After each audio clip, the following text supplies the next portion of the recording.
Remove two 7mm screws.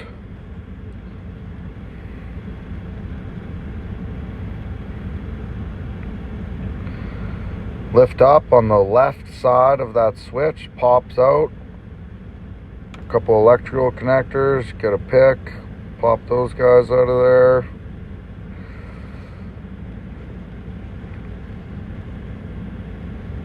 They've been in there a few years, they're a little tight, no big deal.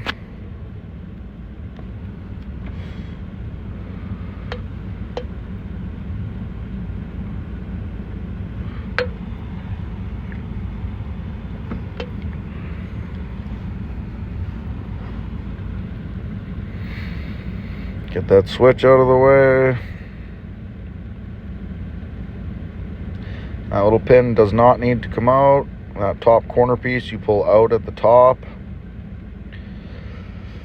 There's clips all the way around. You just tug on the door, trim around the bottom outside, lift it up and off.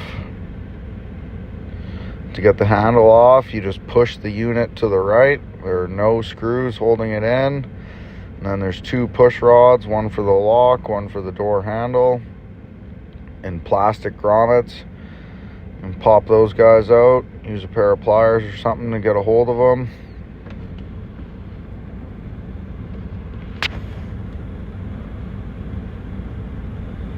And the door handle's out. Drop it down, grab the new one.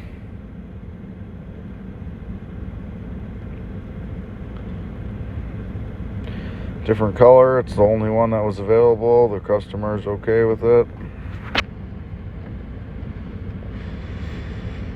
See those little tabs on the top? You just got to line those up, push them in. Don't forget to reconnect those push rods first though.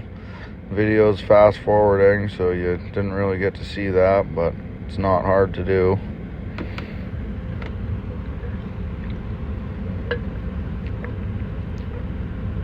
Get it in at the top, and then go around the sides and the bottom. Make sure all the little push pins are lined up. Pop those guys in. Get your switch back in. There you go, popping the clips in. Making sure the wires are where they need to be. That rolls in. You can see how I rolled it in. Put your two 7mm screws back in. This guy's missing a couple pieces of trim that he doesn't care about, so we're not going to reinstall that trim that goes around the door handle. Same with the light on the left side of the door. It's supposed to be there, it's missing. Customer doesn't care, just wants his handle fixed.